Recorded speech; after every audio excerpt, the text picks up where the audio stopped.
अस्सलाम वालेकुम स्टूडेंट्स। आज के सेक्शन में हम 9 फिज़िक्स यूनिट नंबर 1 का टॉपिक 1.3 पढ़ेंगे, जो क्या है international system of units. International system of units को समझने से पहले हम समझ लेते हैं कि इसकी ज़रूरत क्यों पड़ी।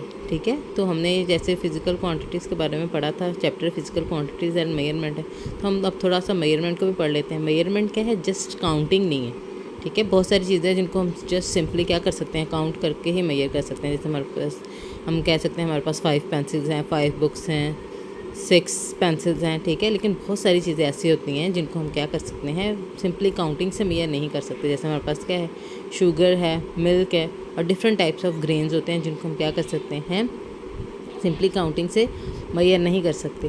तो अब क्या है, इनको मेजर करने के लिए हमें क्या करना पड़ता है, एक स्टैंडर्ड कोई वैल्यू होनी चाहिए, कोई स्टैंडर्ड क्वांटिटी होनी चाहिए, ताकि हमारे पास क्या हो जाए, इनको मेजर करना आसान हो जाए। जैसे हम मिल्क है, मिल्क हम क्या करते हैं, केजीज़ में काउंट करते हैं। हम कहते हैं 1 किलो दूध दे दें, 2 किलो दूध दे दें।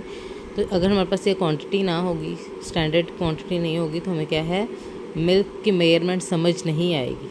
तो अब हमारे पास क्या होती है, ये जो स्टैंडर्ड क्वांटिटी होती है जिसको हम क्या कर सकते हैं, डिफरेंट चीज़ों को मेजर करते हैं, उसको हम क्या बोलते हैं, यूनिट बोलते हैं। ठीक है, स्टैंडर्ड क्वांटिटी को हम क्या बोलते हैं, यूनिट बोलते हैं। हमारे पास इंटरनेशनल सिस्टम ऑफ यूनिट्स है क्या? A world wide system of measurement is known as international system of units. ठीक है, वर्ल्ड वाइड जो सिस्टम है मेजरमेंट का, उसको हम क्या बोलते हैं, इंटरनेशनल सिस्टम ऑफ यूनिट्स। अब इंटरनेशनल सिस्टम ऑफ यूनिट्स क्या है कि ये जो यूनिट्स है वो पूरे, ठीक है, जितने भी मुल्क हैं पूरी दुनिया में ये यूनिट्स यूज़ होते हैं। अब हमारे पास क्या था, 1960 में एक 11th जनरल कॉन्फ्रेंस हुई जिसमें सारे साइंटिस्ट, सारे डिफरेंट कंट्रीज़ के साइंटिस्ट आए और उन्होंने मिलके हर एक क्वांटिटी का क्या किया, एक स्टैंडर्ड यूनिट बताया। जैसे हम क्या करते हैं, हमारे मुल्क में केजीज़ में क्या है, चीज़ें मोस्टली क्या होती हैं, जो हम मैथ्स होता है वो किस में होता है, केजीज़ में होता है। लेकिन बहुत सारी कंट्रीज़ में क्या होता है, वो पाउंड्स में भी होता है, आपने पढ़ा होगा। ठीक है, लेकिन क्या था कि जब अगर कुछ मुल्क में क्या है पाउंड्स यूज़ हो रहा है और कुछ में केजी हो रहा है, तो जब ये यूनिट्स डिफरेंट होते थे, तो जब भी किसी क्वांटिटी का कोई यूनिट बनता था तो उसको क्या करता था, डिफरेंट कंट्रीज़ में उसको अंडरस्टैंड करना क्या हो जाता था, डिफ़िकल्ट हो जाता था। तो फिर इस प्रॉब्लम को सॉल्व करने के लिए 1960 में जो 11th जनरल कॉन्फ्रेंस हुई, उसमें क्या किया गया, हर एक क्वांटिटी का एक स्टैंडर्ड यूनिट बना दिया गया। अब उस स्टैंडर्ड यूनिट का क्या मतलब है कि अब वो पूरी दुनिया में वही यूनिट यूज़ होगा। उस यूनिट को हम क्या बोलते हैं, सिस्टम इंटरनेशनल यूनिट्स भी बोलते हैं, और हम इसको क्या बोलते हैं, सिंपली एसआई यूनिट भी बोलते हैं। अपनी बुक में हम क्या करेंगे, इसको एसआई यूनिट से ही मोस्टली पढ़ेंगे, लेकिन इसकी पूरी एब्रीविएशन क्या है, इंटरनेशनल सिस्टम ऑफ यूनिट्स। ठीक है, अब हमारे पास क्या है, फिज़िकल क्वांटिटीज़ हमने पढ़ ली। फिज़िकल क्वांटिटीज़ क्या होती हैं, दो तरह की होती हैं, base quantities and derived quantities. अब जो बेस क्वांटिटीज़ हैं, डेफिनेटली उनके जो यूनिट्स होंगे वो कौन से होंगे, बेस यूनिट्स होंगे, और ड्राइव्ड क्वांटिटीज़ के जो यूनिट्स होंगे वो कौन से यूनिट्स होंगे, ड्राइव्ड यूनिट्स होंगे। तो अब हम जल्दी से देख लेते हैं कि बेस यूनिट्स क्या होते हैं और ड्राइव्ड यूनिट्स क्या होते हैं। बेस यूनिट्स क्या होते हैं, the units that describe base quantities are called the base units. ऐसे यूनिट्स जो बेस क्वांटिटीज़ को डिस्क्राइब करते हैं वो कौन से यूनिट्स होते हैं, बेस यूनिट्स होते हैं।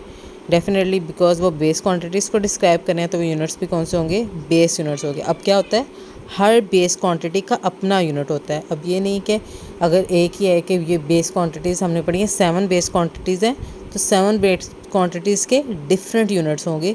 किसी भी, यानी कि 2 क्वांटिटीज़ का सेम यूनिट नहीं हो सकता, हर क्वांटिटी का यूनिट क्या होता है, डिफरेंट होता है। तो अब हमारे पास क्या है, नेक्स्ट आप देखेंगे कि हमारे पास एक ये टेबल है।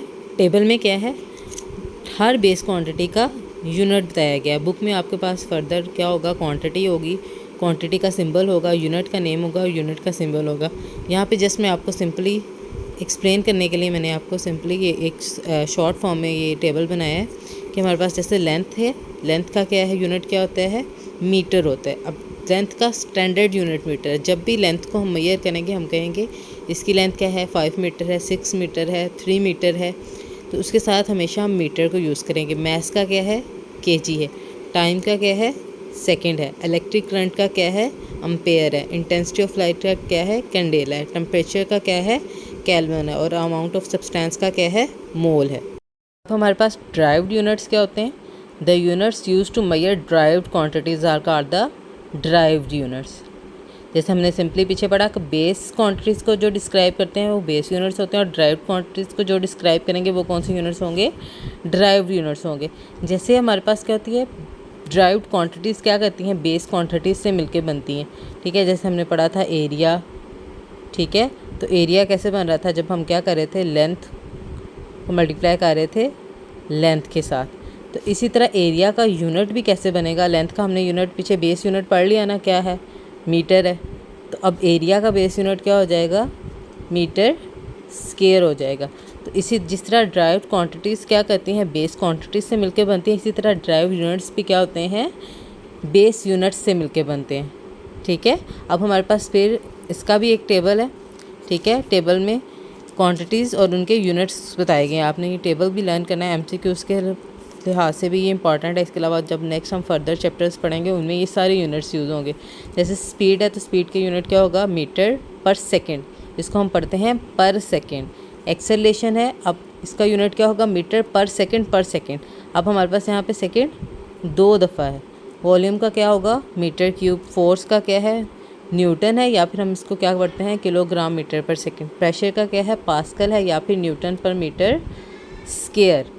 और डेंसिटी का क्या है, किलोग्राम पर मीटर क्यूब। चार्ज का क्या है, कूलम, ठीक है। अब ये डिफरेंट इसमें न्यू टर्म्स हैं, ये सारी वो टर्म्स हैं जब हम फर्दर नेक्स्ट चैप्टर्स पढ़ेंगे उनमें हम पढ़ेंगे कि न्यूटन क्या है, पास्कल क्या है। अभी फ़िलहाल के लिए आपने सिर्फ क्या करना है, इन क्वांटिटीज़ के साथ इनके यूनिट्स को लर्न कर लेना है, ठीक है। होपफुली आपको आज का लेक्चर अच्छा लगा होगा। इस लेक्चर में भी आपको जो चीज़ समझ नहीं आ रही है आप कमेंट सेक्शन में उसको पूछ सकते हैं। मैं कोशिश करूँगी कि आपके हर एक सवाल का क्या करूँ, आंसर करूँ। तो अगर आपको वीडियो अच्छी लगी हो तो वीडियो को लाइक, शेयर और सब्सक्राइब ज़रूर करें। Thank you so much.